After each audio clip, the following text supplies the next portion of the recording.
कहानी की शुरुआत में हम एक गैस स्टेशन देखते हैं जो एक सुनसान इलाके में जंगल के किनारे बना हुआ था। उसके आसपास कई किलोमीटर तक ना कोई शहर था और ना ही कोई इंसान रहता था। उस गैस स्टेशन पर केवल एक कर्मचारी काम करता था। एक दिन वह आराम से अपनी कुर्सी पर बैठा हुआ था। तभी उसे जंगल की तरफ से कुछ अजीब सी आवाज सुनाई देती है। वह हैरानी से पीछे मुड़कर देखता है, लेकिन उसे वहाँ कोई दिखाई नहीं देता। जिज्ञासा के कारण वह आवाज की दिशा में आगे बढ़ता है। तभी अचानक एक रहस्यमयी और खतरनाक जीव उस पर हमला कर देता है। इसके बाद सीन बदल जाता है। अब हम एक कार को सड़क पर सफर करते हुए देखते हैं। कुछ देर बाद वह कार एक जंगल की ओर मुड़ जाती है और अंदर जाकर रुक जाती है। दरअसल उस कार में एक कपल मौजूद था जो पिकनिक मनाने के लिए यहाँ आया था। दोनों जंगल के बीच अपना टेंट लगाते हैं और कुछ समय तक वहाँ का आनंद लेते हैं। पिकनिक खत्म होने के बाद वे अपना सामान समेटते हैं और फिर से कार में बैठकर अपने सफर पर निकल पड़ते हैं। वह जंगल के पास खड़ी होकर उनसे लिफ्ट मांग रही थी। सैथ तुरंत अपनी पत्नी पॉली से उसकी मदद करने के लिए कहता है और पॉली कार रोक देती है। हालांकि दोनों के मन में एक ही सवाल चल रहा था, इतने सुनसान इलाके में यह लड़की अकेली क्या कर रही है। वे अभी यही सोच रहे थे कि तभी अचानक एक आदमी कार की खिड़की पर दस्तक देता है और उन्हें बाहर निकलने के लिए कहता है।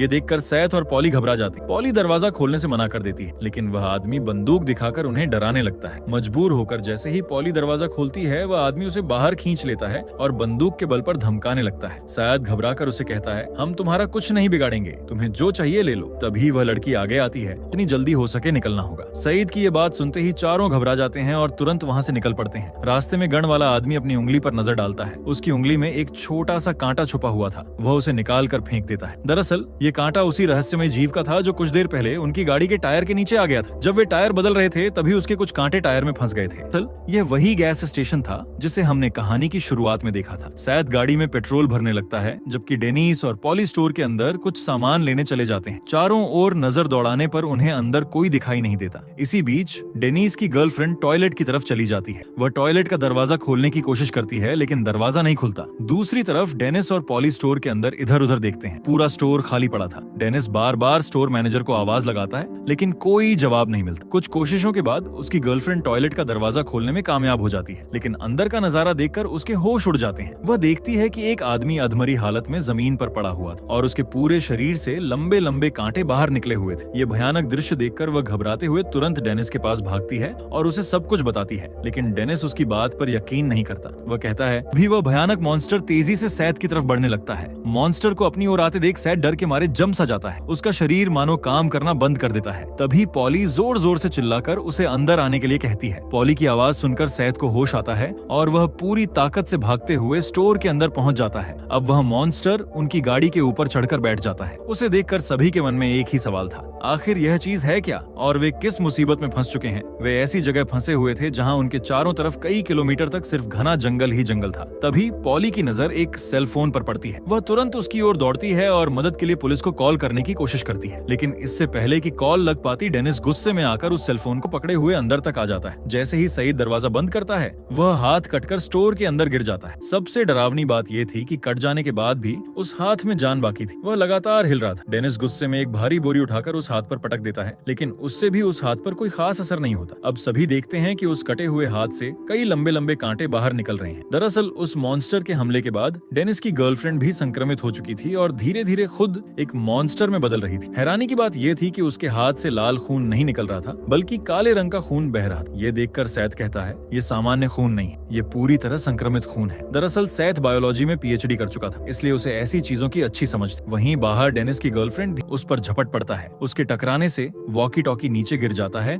और उसे खींचने वाला तार भी टूट जाता है। अगले ही पल वो मॉन्स्टर अपना हाथ दरवाजे के छेद के अंदर घुसाने लगता है। ये देखकर पॉली एक डंडा उठाती है और पूरी ताकत से उसके हाथ पर वार करती है। वार इतना जोरदार होता है कि मॉन्स्टर का हाथ कटकर स्टोर के अंदर गिर जाता है, लेकिन डरावनी बात यह थी कि कटने के बाद भी उस हाथ में जान बाकी थी। वह हाथ अपने आप रेंगने लगता है और सीधे सैथ की तरफ बढ़ने लगता है। उस हाथ में असाधारण ताकत थी। योजना के मुताबिक पॉली और डेनिस गैस स्टेशन के पीछे वाले हिस्से में पटाखे फोड़ेंगे। आग और गर्मी देखकर मॉन्स्टर वहां आकर्षित हो जाएंगे। उधर सैथ सामने वाले गेट से निकलकर कार तक पहुंचने की कोशिश करेगा। सभी इस योजना के लिए तैयार हो जाते हैं। जैसे ही पॉली पीछे वाले हिस्से में पटाखे जलाती है, जोरदार धमाकों और आग की वजह से मॉन्स्टर उस दिशा में जाने लगते हैं। इसी मौके का फायदा उठाकर सईद सामने वाले दरवाजे से निकलता है और कार की तरफ बढ़ने लगता है। वह धीरे धीरे कार के काफी करीब पहुंच जाता है, लेकिन एक नई समस्या सामने आ जाती है। अपना शरीर इतना ठंडा करने की वजह से उसकी हालत बिगड़ने लगती है। उसकी मांसपेशियां ठीक से और उस पर हमला कर देता है। डेनिस जान बचाते हुए वापस स्टोर की तरफ भागता है, लेकिन इससे पहले कि वह दरवाजा बंद कर पाता, मॉन्स्टर मॉन्स्टर भी उसके पीछे पीछे स्टोर के अंदर घुस जाता है। अंदर घुसते ही वह मॉन्स्टर डेनिस और पॉली पर हमला करना शुरू कर देता है। ये देखकर सैथ तुरंत शॉट गन लेकर उनकी मदद के लिए पहुंच जाता है। वह मॉन्स्टर पर लगातार फायरिंग करता है और किसी तरह उसे कुछ पल के लिए रोक देता है। तभी डेनिस सैथ से शॉट गन मांगता है और उसे तथा पॉली को तुरंत बाहर निकल जाने के लिए कहता है। मजबूरी में सैथ और पॉली स्टोर से बाहर निकल जाते हैं, जबकि डेनिस अकेले उसका हाथ सीधे आग में जा गिरता है और कुछ ही पलों में जलने लगता है, जिसे देखकर सैथ को आखिरकार समझ आ जाता है कि यह मॉन्स्टर आग से कमजोर पड़ते हैं और आग ही इन्हें खत्म कर सकती है। उधर डेनिस को भी यह बात समझ आ चुकी थी। लड़ते लड़ते वह मॉन्स्टर को गैस स्टेशन के पेट्रोल पंपों के पास ले आता है। फिर वह एक आखिरी बार बाहर नजर डालता है और देखता है कि सैथ और पॉली सुरक्षित दूरी तक पहुंच चुके हैं। अब डेनिस अपना अंतिम फैसला लेता है। वह पूरी हिम्मत जुटाकर गैस स्टेशन में धमाका कर देता है। एक भीषण विस्फोट के साथ पूरा गैस स्टेशन आग की लपटों में घिर जाता है। उस धमाके में मॉन्स्टर भी खत्म हो जाता है, लेकिन डेनिस खुद को बचा नहीं पाता। अपनी जान की परवाह किए बिना डेनिस ने खुद की कुर्बानी देकर वो बलिदान के साथ इस कहानी का अंत हो जाता है।